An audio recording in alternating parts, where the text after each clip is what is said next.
ہمارے پیارے ملک پاکستان نے ایک اور اعزاز اپنے نام کر دیا۔ السلام علیکم ناظرین، میں ہوں آپ کا ہوسٹ امجد گل اور آپ دیکھ رہے ہیں آپ کا اپنا پلیٹ فارم HR TV۔ جو سب سے پہلی خبر ہے، اسلامی نظریاتی کونسل کی جانب سے ایک بیان سامنے آیا ہے کہ VPN کا استعمال غیر شرعی ہے۔ اس سے آپ یہ اندازہ لگا سکتے ہیں کہ اس وقت اسلامی نظریاتی کونسل کو کتنا سیاسی کر دیا گیا ہے۔ اسلامی نظریاتی کونسل کا بیان اس وقت سامنے نہیں آتا جس وقت اس ملک میں بچوں پہ تشدد کیا جاتا ہے، عورتوں کو اٹھایا جاتا ہے، اس ملک کا الیکشن چوری کیا جاتا ہے۔ اسلامی نظریاتی کونسل کا بیان اس وقت آتا ہے جس وقت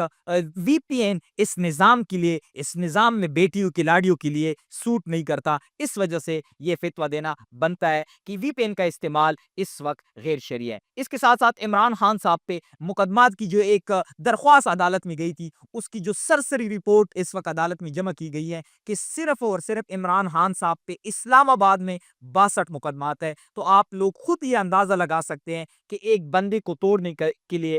یہ نظام کس حد تک گیا ہے کہ صرف ایک سٹی میں 26 کلومیٹر کا اسلام آباد ہے، لیکن اس سٹی میں بھی عمران خان صاحب پہ 62 مقدمات درج کیے گئے ہیں۔ اس کے ساتھ ساتھ بلاول بھٹو زرداری صاحب کا جو ایک نیا بیان آیا ہے، ٹرمپ سے رشتہ داری نکل آئی ہے، وہ آپ خود دیکھیں کہ سیاست بڑی ظالم چیز ہے۔ کل تک جو بندہ اس دنیا کا سب سے برا بندہ تھا یا سب سے گندا بندہ تھا، آج PDM سے ریلیٹڈ جماعتوں کے لیے، بلاول بھٹو زرداری صاحب کے لیے ٹرمپ اس دنیا کا سب سے اچھا بندہ ہے۔ اور بلاول بھٹو زرداری صاحب کہہ رہے ہیں کہ ٹرمپ کے ساتھ پیپل پارٹیز کے تعلقات بہت پرانے ہیں۔ جب وہ صدر بھی نہیں بنا تھا اس وقت بھی پیپل پارٹی کے ٹرمپ کے ساتھ بڑے اچھے تعلقات تھے۔ حالانکہ یہی بلاول بھٹو زرداری صاحب عمران خان صاحب کو، ٹرمپ کو ایک ہی سکے کے دو رخ قرار دے رہا تھا۔ لیکن آج جب ٹرمپ اس وقت امریکہ کے صدر منتخب ہوئے ہیں تو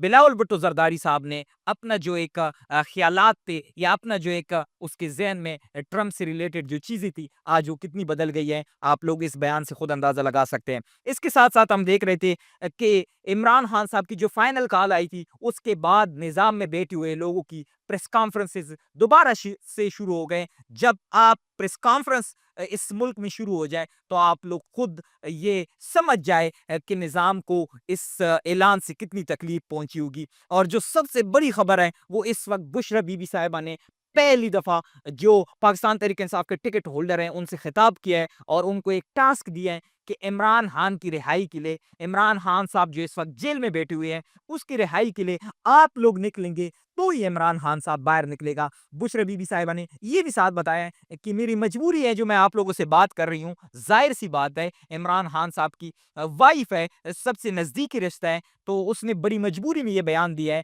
کہ آپ لوگوں نے نکلنا ہے، عمران خان صاحب کو باہر لانا ہے۔ اس کے ساتھ ساتھ ہم دیکھ رہے ہیں کہ توشاخانہ کا کیس جو عمران خان صاحب پہ بنایا گیا ہے، توشاخانہ کو ان لوگوں نے، PDM سے ریلیٹڈ لوگوں نے بالکل مال غنیمت سمجھ کے کہا تھا، لیکن کیس بنا تو ایک گڑی کا بنا، اس ملک کا سب سے بڑا مسئلہ بنایا تو ایک گڑی کو بنایا گیا، جس سے آپ اندازہ لگا سکتے ہیں کہ اس وقت اگر اس ملک کے سارے مسائل کا آپ جڑ کہہ سکتے ہیں تو وہ حکومت میں بیٹھے ہوئے لوگ وہ کہتے ہیں کہ چونکہ عمران خان صاحب نے وہ گڑی بیچی تھی، اس وجہ سے ہمارے ملک میں یہ سارے مسئلے مسائل ہیں۔ اس کے ساتھ ساتھ اسلام آباد ہائی کورٹ نے، لوئر کورٹ کا ایک اور فیصلہ عمران خان کے خلاف جو آیا تھا بریت کا، اس کو اڑا دیا ہے۔ آپ یہ دیکھیں کہ عمران خان صاحب کے خلاف آج تک جتنی بھی کیسز بنے ہیں، وہ جب بھی ہائی کورٹ میں جاتے ہیں، اس سپریم کورٹ میں جانے کی آج تک ان کو ضرورت نہیں پڑی، وہ ہائی کورٹ سے ہی عمران خان صاحب کے وکلا اڑا دیتے ہیں۔ اس کے ساتھ ساتھ 24 نومبر کی جو ایک کال کی تاریخ ہے، اس کی تیاریوں سے لگ یہ رہا ہے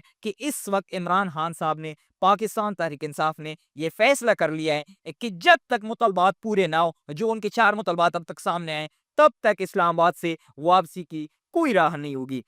اس کے ساتھ ساتھ مشاہد حسین صاحب نے ایک لائیو شو میں انکشاف کیا ہے، وہ کہتے ہیں کہ چائنا کے ایک کمپنی کا CEO جب میرے گھر آیا تو وہ مجھے بتا رہا تھا کہ میں نے اپنی انویسٹمنٹ آج افغانستان میں کیا ہے، تو مشاہد حسین صاحب نے اس کو کہا کہ آپ اپنی انویسٹمنٹ پاکستان میں کیوں نہیں کر رہے؟ تو انتہائی افسوس سے مجھے یہ کہنا پڑ رہا ہے کہ اس چائنا کے کمپنی کا جو CEO تھا، اس نے مشاہد حسین صاحب کو کہا ہے کہ چونکہ آج مجھے افغانستان پاکستان سے زیادہ سیف لگ رہا ہے، مجھے زیادہ سیکیور لگ رہا ہے، اسی وجہ سے میں نے پاکستان کی بجائے افغانستان میں اپنی انویسٹمنٹ کی ہے۔ تو آپ خود اندازہ لگا سکتے ہیں کہ اس ملک کا ان لوگوں نے کیا حال کر دیا ہے۔ اب تک کے لیے اتنا ہی، والسلام۔